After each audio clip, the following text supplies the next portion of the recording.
All right, how am I using knowledge management at the end of 2025? Now, I did recently change the theme to my Obsidian Vault, and I'm starting off here just straight into the actual screen share so you can see what's going on.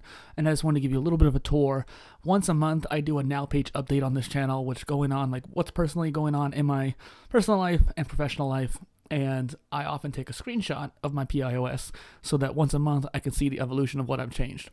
Now, as of the last 6 months, not a whole lot has changed, but considering I haven't made a whole lot of videos, I wanted to just give you a kind of quick little round tour. So I kept the system basically the same. I have merch ideas, which is one of my projects I need to work on ASAP, so it's actually outside the folders, outside of any kind of project folder or anything like that, but normally I would just put that under projects. And then my to-do list, which just made it easier to keep it out here, but honestly that could probably be in even archive or one of the other tracking based ones like this one, for example. But as you can see on the right side here, I have my to-do list. I don't mind sharing that because it's pretty repetitive of what I've talked about doing in a long time. Merch, product designs, fourth wall, cool. I need to fix the podcast schedule link. It's nothing really bad, but I don't like how Calendly handles it, and I want to be able to have more than one for both shows. I need to mess with MiniChat again, and then I need to use Amazon affiliate links because I make a lot of tech videos now on my gaming and PolyTools channels. And then I have about 36 PolyTools posts from each of the different categories that I have scheduled out until next June, and so I want to make video versions of those as well. And then I need to also finish the sprint, a lot of Reddit posts, finish the polymathy post, etc. And then I have my basic links here that I just always make sure I keep around. I use the branding stuff all the time, keeping my affiliate, my 8 hex codes and all that jazz, as well as the affiliate links to all my different companies I work with. I have the journals plugin still, which is the best calendar because it allows me to click on the days, the weeks, the month, the quarter, and the year, each one being in its own thing, which is very helpful. I need to still do weekly planning. I'm bad about that, but I think that would be very helpful for me to do better in my productivity world.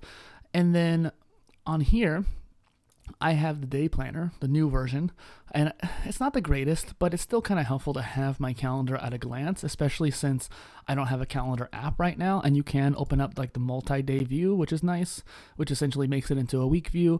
And then normally what I do is actually keep it on this. This is my content channel, whether it's a newsletter or a video. More than likely these are all both, so every one of these things I'm going to be making into a video and a blog post, even though as of late I've left Substack, and so I'm not actually going to be posting it to there anymore. But basically this is a database from Obsidian bases that I'm using to organize all my content for that channel. Now, theoretically, I could actually make an Obsidian base for all my content brands and channels, and I think that's something I would do down the line. It's what I did in Notion, and unlike Notion, I could actually essentially link multiple different folders and stuff like that together.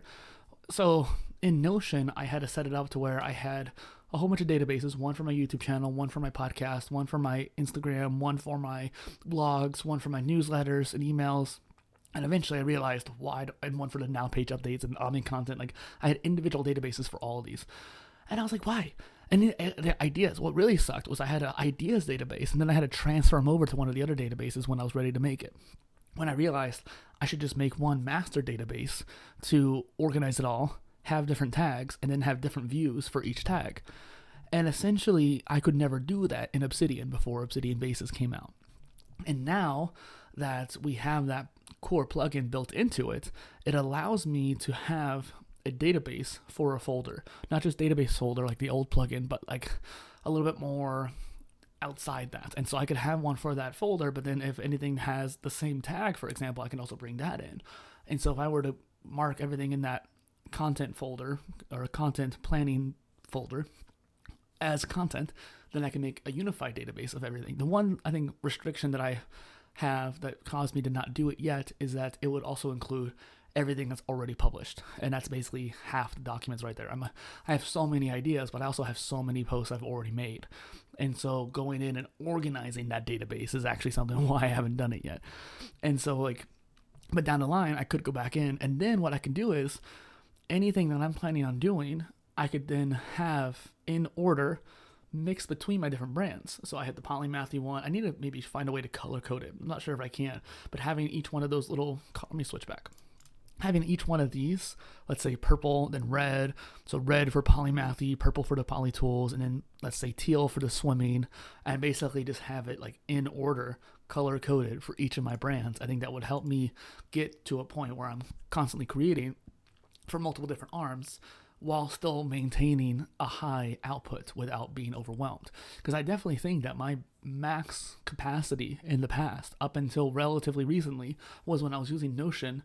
I had my database all planned out, and I got my content planned out on certain days, and then I would just actively work in the calendar view, and that allowed me to like move things around if I missed a day or if I need to bring something in extra or something like that. And then using Notion calendar, or at the time Cron calendar, it allowed me to also see it on my calendar, which was great. So having that connection was really important, but I still think that Obsidian is better than Notion. And I've still been using Notion a little bit because of pen pals and like people I want to send the templates to and stuff like that. But it's not ideal, and I don't want to use it, and I don't like having to rely on internet access. Even though there is an offline version, it's not the same as having a fully local app.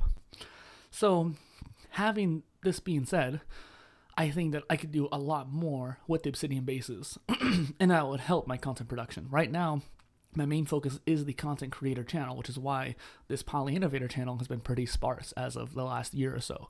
I even stopped doing the Polymath Polycast for a while because I was getting burned out from doing interviews, and right now I'm actually still behind on doing content creator interviews on the other channel, so I don't have the bandwidth to even start the next season of the Polycast as of yet.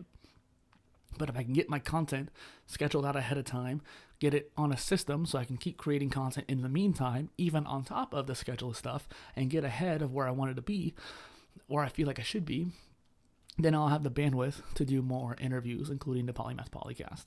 So that is where I'm at right now when it comes to using this system. Nothing much has changed, in particular with the major use of it, besides maybe the theme, and I got kind of tired of the border theme. But there is a lot that you can do with Notion, Obsidian, even capacities. And if you aren't using a system like this, if you're still using Trello or Google Sheets or Airtable, I think you're very behind. And if you want to be a multidisciplinary content creator or a polymathic person, you have to be using a more powerful tool. You just have to be. Using notebooks is not the same as using this. And I'm not even fully using Obsidian to its fullest capacity. I'm not using AI plugins. I'm not using LLMs that are local on the computer. I'm not even using some plugins that just make it easier to refer back to old notes. Like, I have a whole bunch of learning materials on here that I haven't even really touched, and it's like I should be using that. My modular degree has not been working for me because I have not been actually using it as much for a long time, and it's because I haven't had a way to pull that information in. AI would help with that if I can get that set up, but also there should be some basic plugins like reminders or stuff like that that'll get me into reading again and reading those articles that I've saved, reading those books that I've saved. I've actually kind of thought about converting my Mobies and EPUB files into Markdown so that it loads even faster into Obsidian. And it would also make it easier for me to sync it across devices, because having EPUBs and Mobies does complicate the sync a little bit. And if I can just make them into Markdown, then cool, we don't have to worry about it at all. So there's a lot of potential things I could do with it. And even like my library database I had made using the special data view kind of things that people hacks that did a few years back. Now you don't need to do that. Now you can just make an Obsidian base for it and call it a day. So there's a lot of really cool things you can do with your knowledge management tool. I think Obsidian gives you even more freedom, and you have full control over it. Yes, it's technically closed source, but they're not being a-holes about it, and so that's why I'm not worried about using closed source. Normally I would say use open source if you can, but this, I don't like having the interface with Notion, especially as I've gotten more used to Obsidian and actually used many other tools since Notion. The interface is actually really not that good, and I don't like how limiting it is and how you can't change it. If we go back to my Obsidian here, you can notice I don't have the ribbon bar anymore. I don't have that sidebar that most Obsidian vaults have. And in fact, I thought it was actually useless for me because it takes up horizontal space. I want to have more space in the middle, especially if I'm using like a smaller screen. I'm on my ultra wide right now, and I managed to get it to not like show the rest of the screen here on the side. But normally, if I have this ultra wide, it's great. If I put it on a tablet or on like a 16 by 9 screen, these sidebars can take up a lot of space, but I want to still be able to see this. And this is usually where I'm working out of. I'm going between different files, so I need to have this open. So both sidebars need to be open. So having a ribbon taking up more space was not valuable to me, especially since all it really was shortcuts. And guess what? With the Commander plugin or whatever you can, whatever it's called, you can actually just add the buttons here to the top, and it makes it way more convenient. I don't even use the Kanban plugin anymore, but if I want to make a board, it's right there. Show the week planner, which is what I mentioned earlier with this, right? And then you have, let's see, the web browser, I think. Yeah, that web viewer is also really cool, making it kind of like all in one. I still use Opera, but if I could just start using this more than anything, that'd be great too. So there's a lot of points I wanted to make when it comes to that, and I just feel like there is a lot of things we can do with this channel going forward. I might be a little bit more broad in the near future because there's a lot of content I want to make, maybe more related to productivity or just like lifestyle. And I'm going to still make plenty of polymathy content, especially. And I'm still planning a lot of knowledge management content, but the knowledge management content takes a lot more work to prep and set up, I think. At least that's what I'm planning. So I'm not going to make it as often, I don't think. Maybe like once a month even, which normally a channel like this would probably do it once a week and be like its main topic. For me, for right now, I don't have the bandwidth to be doing that much preparation for these kind of videos. Even me switching back and forth between this and that is one of those things where I don't normally put that much effort into the videos nowadays, but I know I need to in order to make these videos good for you. So if you are interested in more knowledge management, please leave a comment down below and I'll try to make more of an effort to do it. But for the most part, expect more like lifestyle and multidisciplinary personal branding and polymathy, and then maybe some, like 20% of the time, some more random stuff just from me. Thank you. Bye.